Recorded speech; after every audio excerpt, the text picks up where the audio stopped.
Bonjour, soyez les bienvenus à notre célébration. Il y a tout près d'un an, le pape Benoît XVI décrétait cette année « Année de la foi ». Alors, il voulait par ce geste mettre l'accent effectivement sur nos croyances, voire également évaluer un petit peu ce que nous croyons et nous ajuster aux besoins. Il est important, lorsque nous faisons un voyage, d'un moment donné, de vérifier si nous avons tout le matériel requis et de mettre le cap et de tenir ce cap si on veut arriver à bon port. Alors, c'est un peu la même chose dans notre vie spirituelle. Il est bon de s'arrêter, de réfléchir et d'évaluer notre vie spirituelle à la lumière de la parole de Dieu et au besoin de corriger le tir. Alors donc, nous allons souligner cette année de la foi de façon spéciale pour les 3 prochains dimanches. J'ai invité différentes personnes à venir donner un témoignage de leur propre foi. Alors, frères et sœurs, nous sommes rassemblés au nom du Père et du Fils et du Saint-Esprit. Amen.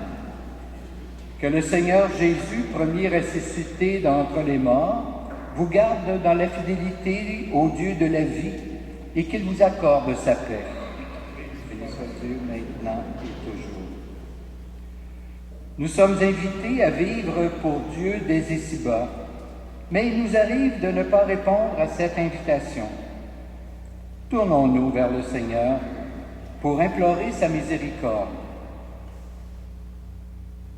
Seigneur Jésus, tu nous invites à vivre pour ton Père, mais il nous faut lui faire de la place dans notre cœur. Prends pitié de nous. Ô Christ, tu nous invites à suivre tes pas, mais il nous faut apprendre à pardonner. Prends pitié de nous. Seigneur, tu nous invites à témoigner de toi, mais il nous faut devenir des artisans et des artisanes de paix.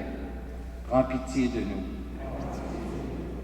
Que Dieu Tout-Puissant nous fasse miséricorde, qu'il nous pardonne nos péchés et nous conduise à la vie éternelle. Amen.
de nous tout ce qui nous arrête, afin que sans aucune entrave, ni d'esprit, ni de corps, nous soyons libres pour accomplir ta volonté, par Jésus le Christ notre Seigneur.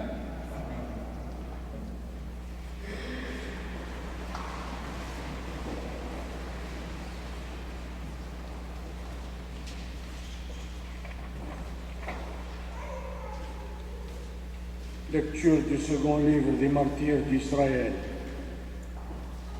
7 frères avaient été arrêtés avec leur mère. À coups de fouet et de nerfs de bœuf, le roi Antiochus voulut les contraindre à manger du porc, viande interdite. L'un d'eux déclara au nom de tous: « Que cherches-tu à savoir de nous ? Nous sommes prêts à mourir plutôt que de transgresser les lois de nos pères. » Le deuxième frère lui dit, au moment de rendre le dernier soupir: « Tu es un scélérat, toi qui nous arraches à cette vie présente, mais puisque nous mourons par fidélité à ces lois, le roi du monde nous ressuscitera pour une vie éternelle. » Après celui-là, le troisième fut mis à la torture. Il tendit la langue aussitôt qu'on le lui ordonna, et il présenta les mains avec intrépidité en déclarant avec noblesse: « C'est du ciel que je tiens ses membres, mais à cause de sa loi, je les méprise, et c'est par lui que j'espère le retrouver. » Le roi et sa suite furent frappés du courage de ce jeune homme qui comptait pour rien les souffrances. Lorsque celui-ci fut mort, le quatrième frère fut soumis aux mêmes tortures. Sur le point d'expirer, il parla ainsi: « Mieux vaut mourir par la main des hommes qu'on attend la résurrection promise par Dieu, tandis que toi, tu ne connaîtras pas la résurrection pour la vie éternelle. » Parole du Seigneur.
Jamais mon pied n'a trébuché, tu vas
justice, je verrai ta face. Au réveil, je me rassasierai de ton visage. Nous attendons les temps nouveaux. Nous attendons les temps nouveaux. Le monde ancien s'en est allé. Au nouveau est déjà né. Nous attendons le jour éternel qui transfigure terre et ciel.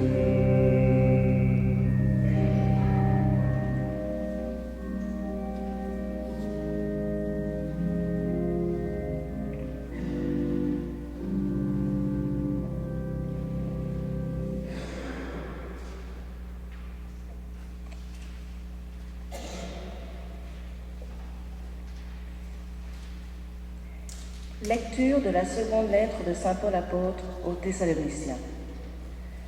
Frères et sœurs, laissez-vous réconforter par notre Seigneur Jésus-Christ lui-même et par Dieu notre Père, lui qui nous a aimés et qui, dans sa grâce, nous a pour toujours donné réconfort et joyeuse espérance. Qu'ils affermissent votre cœur dans tout ce que vous pouvez faire et dire de bien. Priez aussi pour nous, frères, afin que la parole du Seigneur poursuive sa course et qu'on lui rende gloire, partout comme chez vous. Priez pour que nous échappions à la méchanceté des gens qui nous veulent du mal, car tout le monde n'a pas la foi. Le Seigneur, lui, est fidèle. Il vous affermira et vous protégera du mal. Et, dans le Seigneur, nous avons pleine confiance en vous. Vous faites et vous continuerez de faire ce que nous vous ordonnons. Que le Seigneur vous conduise à l'amour de Dieu et à la persévérance pour attendre le Christ. Parole du Seigneur.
Le Seigneur soit avec vous. Voici maintenant la bonne nouvelle de Jésus-Christ selon saint Luc. Gloire à toi, Seigneur. Des Sadducéens, ceux qui prétendent qu'il n'y a pas de résurrection, vinrent trouver Jésus et ils l'interrogèrent. « Maître, Moïse nous a donné cette loi.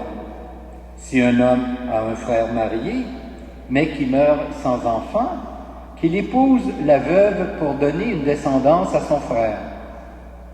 Or, il y avait 7 frères. Le premier se maria et mourut sans enfant.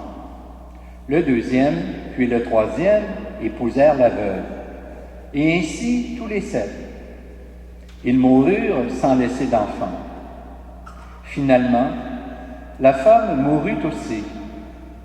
Eh bien, à la résurrection, cette femme, de qui sera-t-elle l'épouse, puisque les 7 l'ont eue pour femme?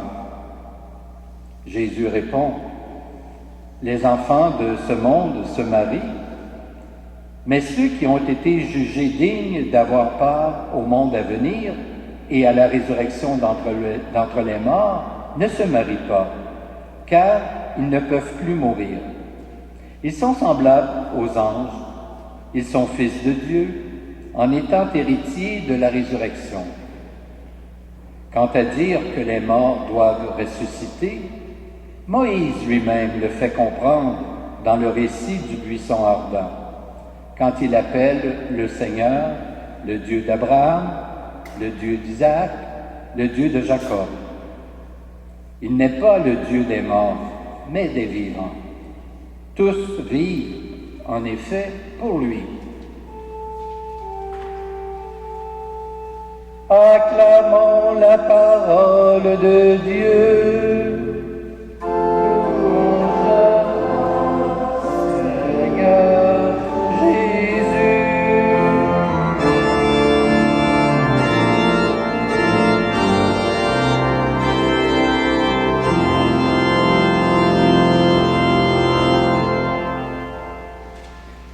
Frères et sœurs, comme je vous l'annonçais en début de célébration, j'invite maintenant M. Gilles Simard à venir partager avec vous son témoignage de foi.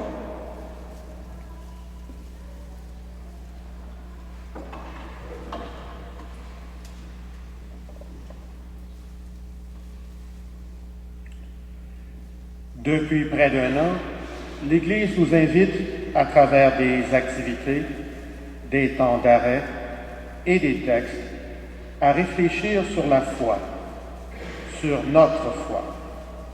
Cette année de la foi arrive à son terme.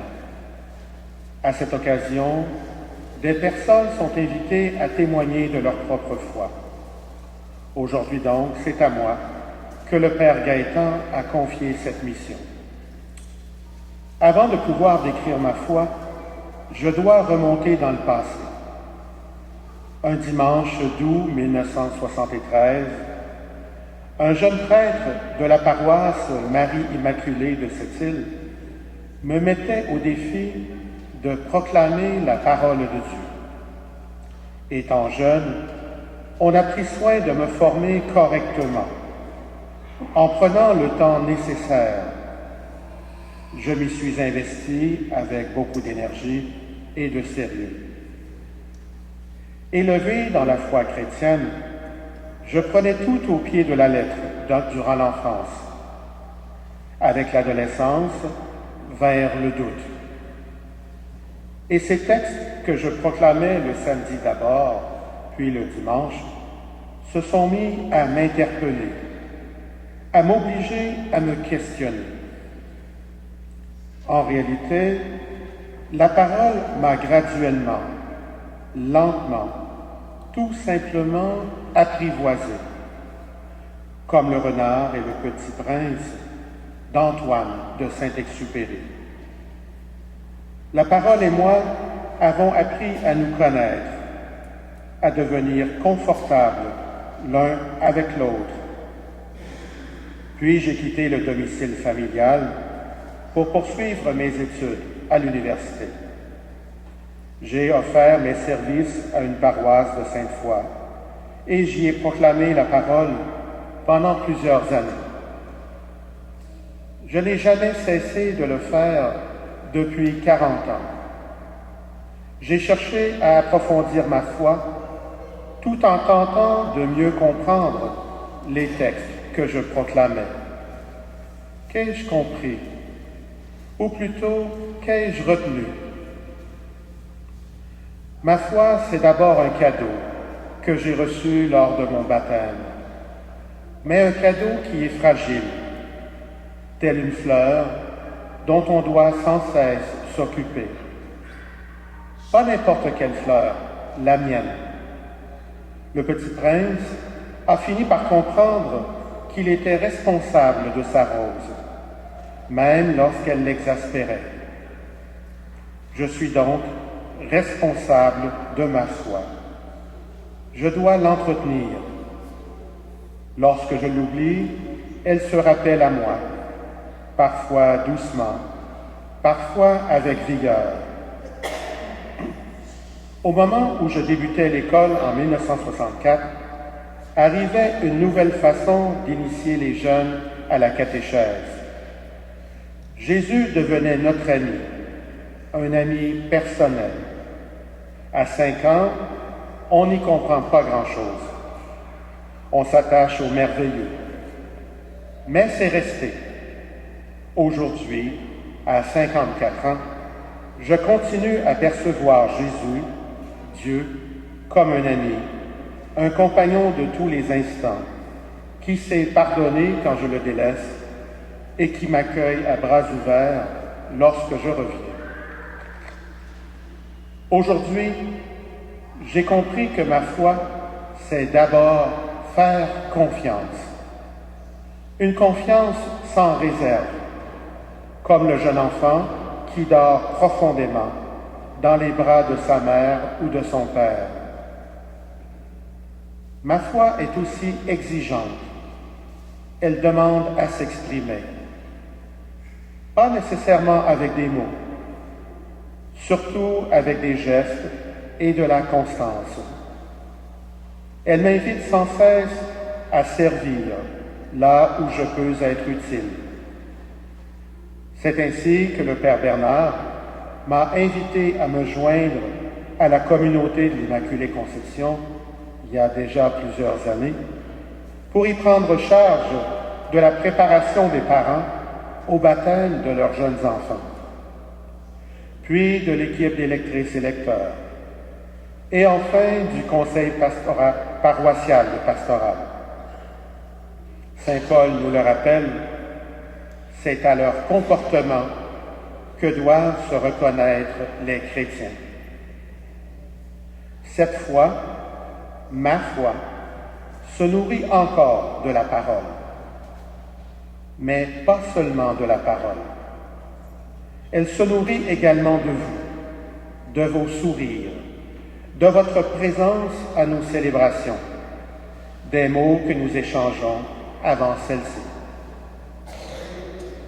La foi, ma foi, s'exprime également à travers l'espérance.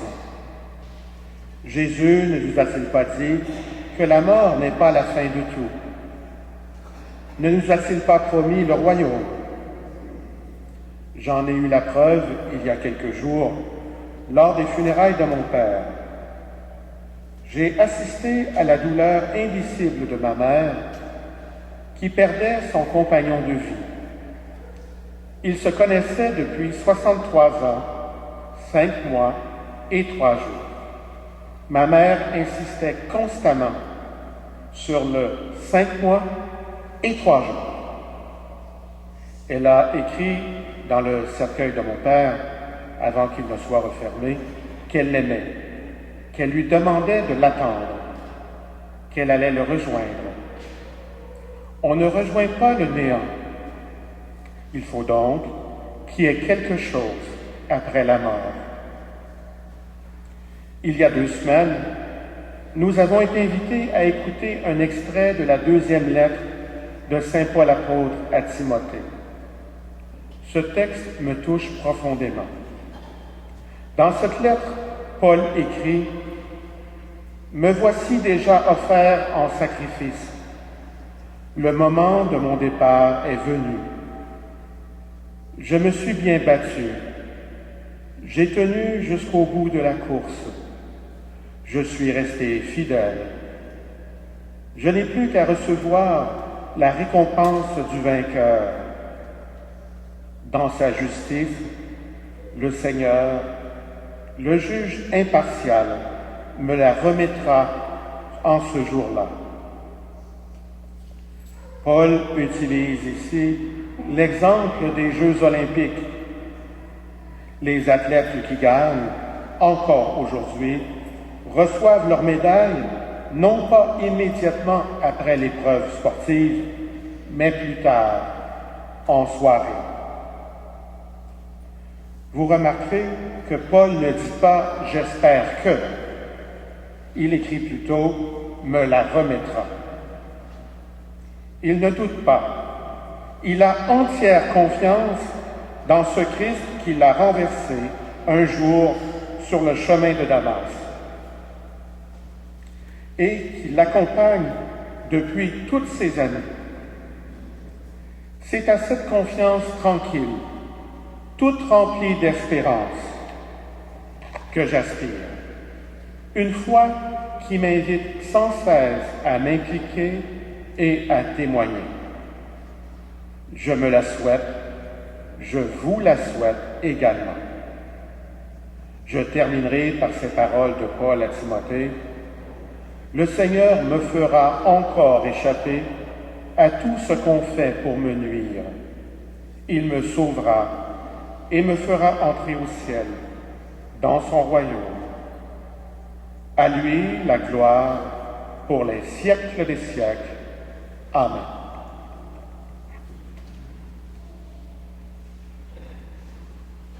Alors, je remercie chaleureusement Gilles de ce témoignage touchant et je retiens de celui-ci, entre autres, l'importance, lorsque nous sommes jeunes, d'être mis en contact avec la parole de Dieu, cette parole qui peut nous interpeller, évidemment, tout au long de notre vie.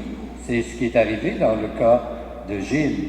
Aussi, de belles valeurs que nous devons mettre de l'avant, celui de la confiance, faire confiance au Seigneur, et aussi d'espérer en sa parole, d'espérer aussi en la vie qu'il nous promet. Et bien sûr, sans faire abstraction du témoignage. Vous savez qu'il est pratiquement impossible de vivre sa foi sans en témoigner. On dit que la foi sans les œuvres, c'est une foi morte. Alors, suite à ce témoignage, vous êtes invités, vous et moi, à vous interroger personnellement dans le confort de votre foyer, à votre propre foi, à faire un examen de conscience et vous demander où vous en êtes actuellement au mois de novembre 2013 dans cette démarche, dans cette croissance spirituelle. Alors, nous allons entendre pendant quelques instants une petite pièce musicale avant de chanter ensemble notre profession de foi.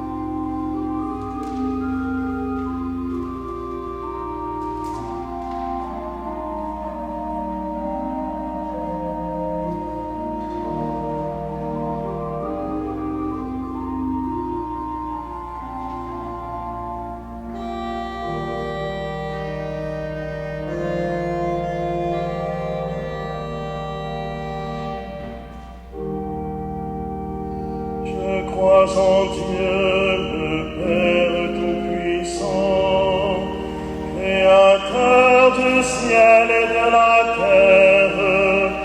En toi, Dieu notre Père, nous croyons. En toi, Dieu notre Père, nous croyons. Et en Jésus-Christ, son Fils unique, notre Seigneur, qui a été conçu du Saint-Esprit, est né de la Vierge Marie. En toi, Fils bien-aimé, nous croyons. En toi, Fils bien-aimé, nous croyons. A souffert sous Ponce Pilate, a été crucifié, mort, et a été enseveli et descendu aux enfers. Le troisième jour est ressuscité des morts, est monté aux cieux, est assis à la droite de Dieu le Père Tout-Puissant, d'où il viendra juger les vivants et les morts.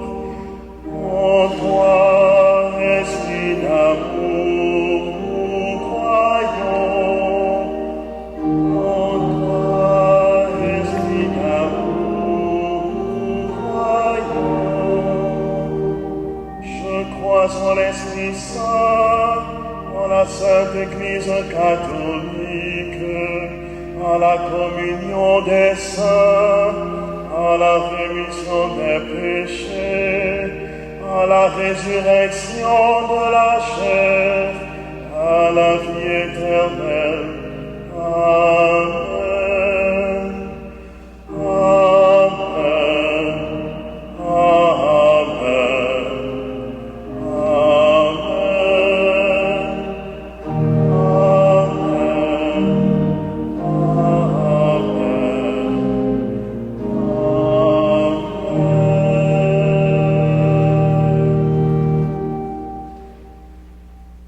Et maintenant, frères et sœurs, prions pour les personnes particulièrement concernées par la résurrection, celles et ceux qui l'annoncent et celles et ceux qui ont besoin de l'apprendre.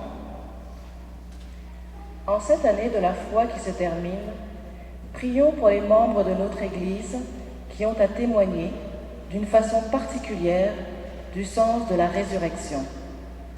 Que l'esprit d'intelligence les soutienne.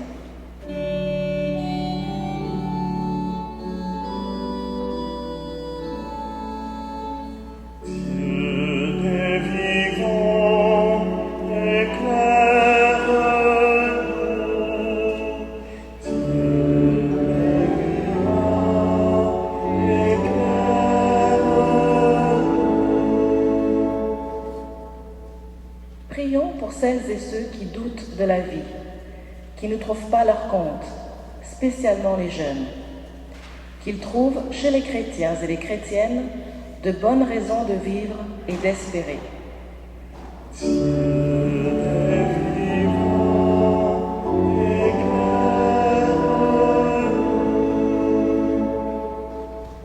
Prions pour celles et ceux qui cherchent à comprendre les mystères de la vie et de l'au-delà et qui sont angoissés, qu'ils trouvent la lumière de la bonne nouvelle au bout de leur tunnel.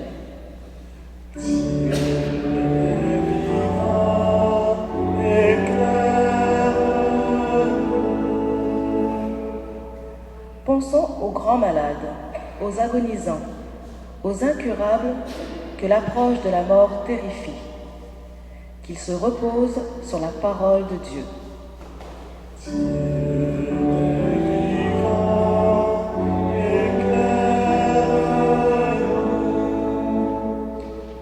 Présentons maintenant en silence et du fond de notre cœur toutes les intentions personnelles que nous portons.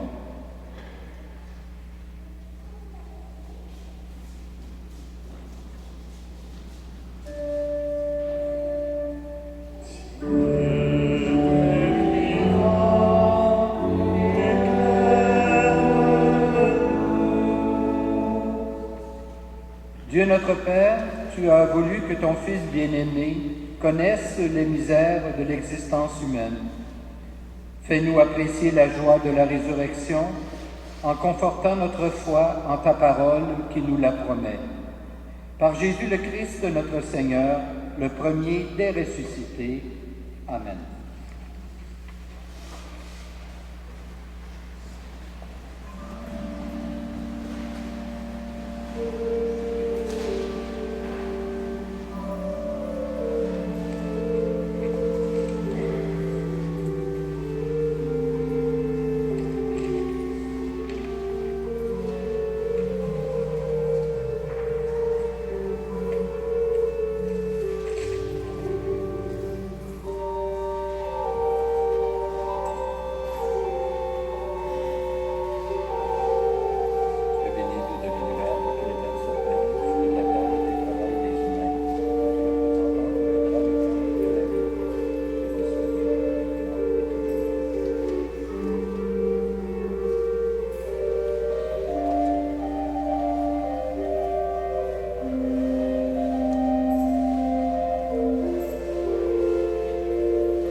Prions ensemble au moment d'offrir le sacrifice de toute l'Église.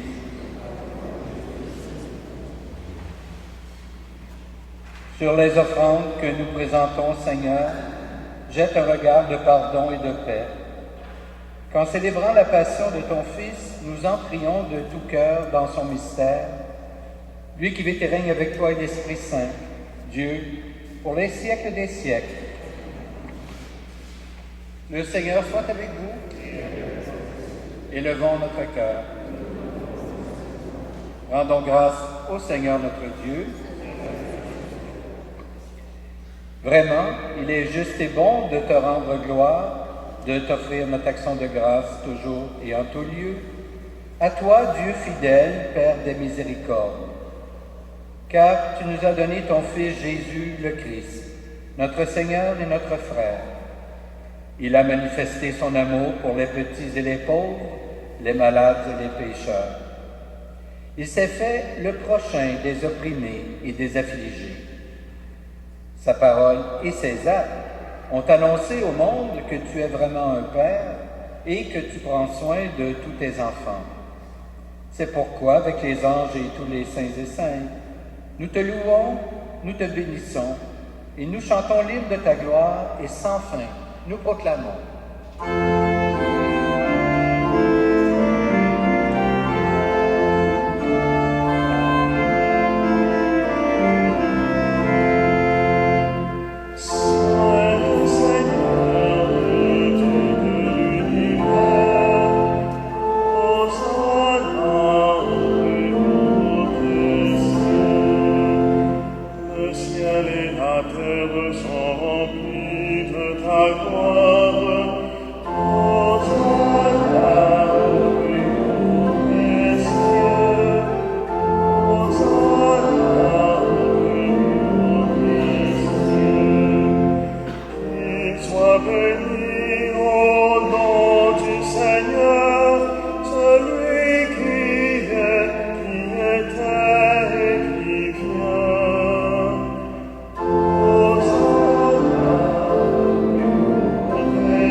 Vraiment, tu es saint et digne de louange, Dieu qui aime tes enfants.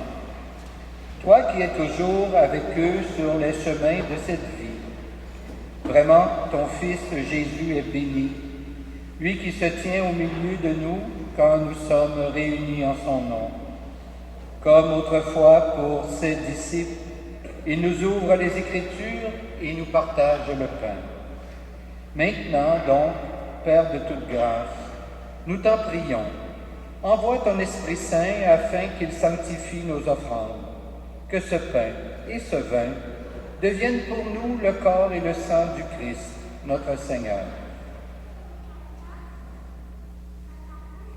La veille de sa passion, la nuit de la dernière scène, il prit le pain, il rendit grâce, il le rompit et le donna à ses disciples en disant « Prenez, et mangez-en tous.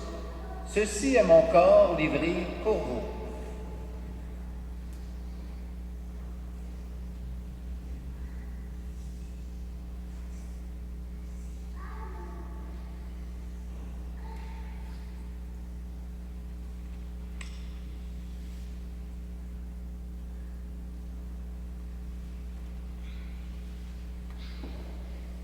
De même, à la fin du repas, il prit la coupe.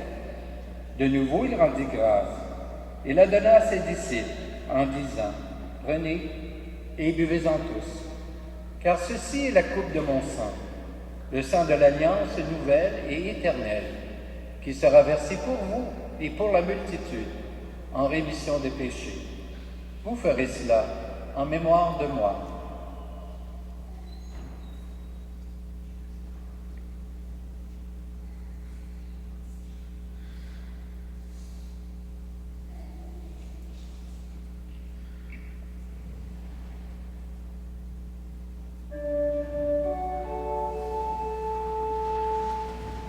Quand nous mangeons ce pain et buvons cette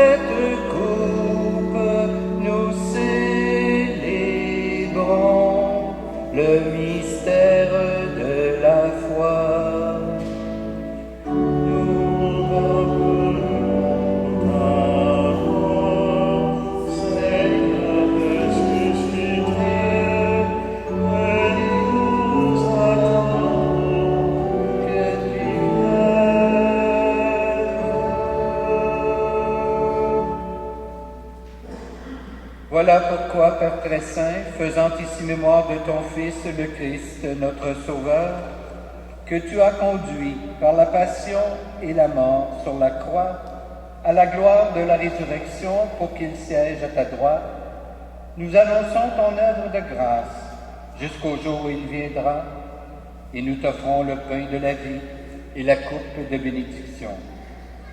Regarde avec bonté, Seigneur, l'offrande de ton Église, qui te présente par nos mains ce qu'elle a reçu de toi, le sacrifice de louange, la Pâque du Christ. Que la force de ton esprit fasse de nous dès maintenant et pour toujours les membres de ton Fils ressuscité par notre communion à son corps et à son sang. Seigneur, fais grandir ton Église dans la foi et la charité, en union avec le pape François et notre archevêque Christian, avec l'ensemble des évêques, les prêtres, les diacres et tout le peuple qui t'appartient. Ouvre nos yeux à toute détresse, inspire-nous la parole et le geste qui conviennent pour soutenir notre prochain dans la peine ou dans l'épreuve. Donne-nous de le servir avec un cœur sincère, selon l'exemple et la parole du Christ lui-même. Fais de ton Église un lieu de vérité et de liberté, de justice et de paix, pour que l'humanité tout entière renaisse à l'espérance. Souviens-toi de nos frères et de nos sœurs qui se sont endormis dans la paix du Christ et de tous les morts dont toi seul connais la foi. Nous pensons spécialement ce matin à M. Manuel Soares Pereira et n'oublions pas dans notre prière tous nos parents et amis défunts.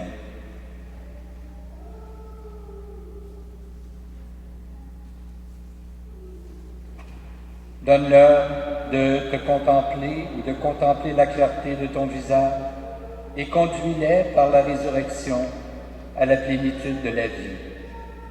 Et lorsque prendra fin notre pèlerinage sur la terre, accueille-nous dans la demeure où nous vivrons près de toi pour toujours, en union avec la Vierge Marie, la bienheureuse Mère de Dieu, Saint Joseph son époux, avec les apôtres, les martyrs et tous les saints et saintes du ciel.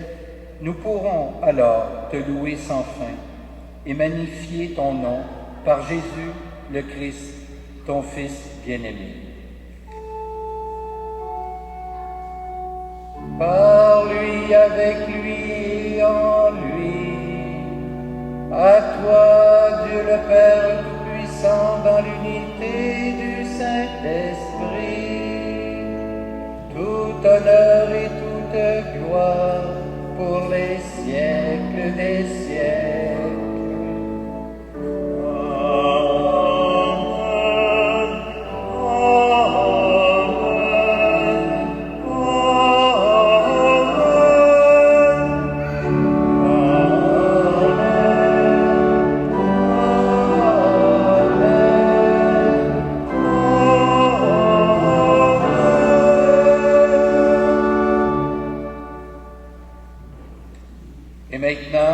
En tant que fils et filles de même Père, tournons-nous vers le Seigneur et adressons cette prière que lui-même nous a enseignée.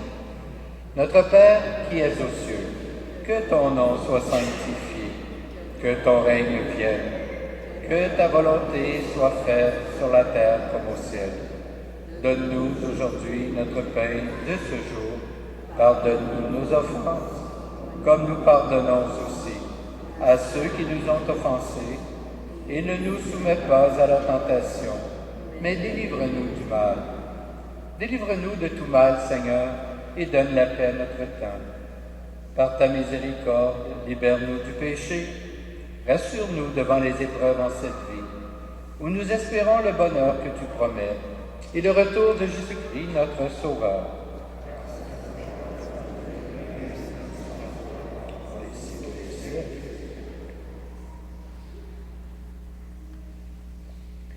Seigneur Jésus-Christ, tu as dit à tes apôtres, je vous laisse la paix, je vous donne ma paix. Ne regarde pas nos péchés, mais la foi de ton Église. Et pour que ta volonté s'accomplisse, donne-lui toujours cette paix et conduis-la vers l'unité parfaite, toi qui règnes pour les siècles des siècles. Que la paix du Seigneur soit toujours avec vous. Échangeons un signe de cette paix.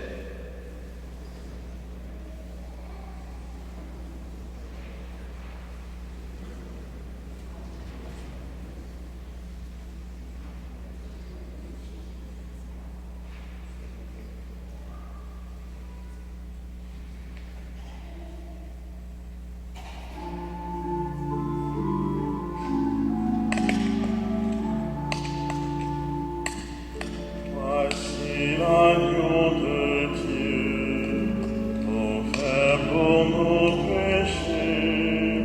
Jésus, pitié pour nous.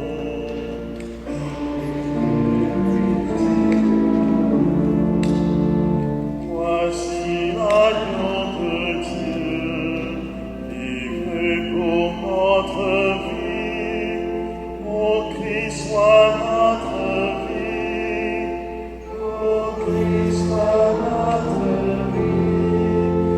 Voici l'agneau de Dieu, donné pour notre paix. Seigneur, sois notre paix. Seigneur, sois notre paix.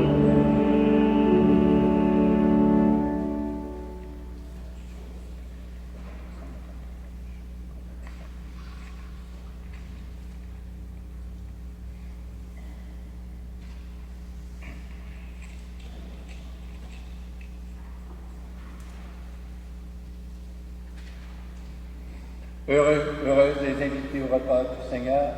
Voici l'agneau de Dieu qui enlève le péché du monde. Seigneur, je ne suis pas digne de te recevoir, mais dis seulement une parole et je serai guéri. Que le corps et le sang du Christ nous gardent pour la vie éternelle.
vous invite à vous lever pour la dernière prière.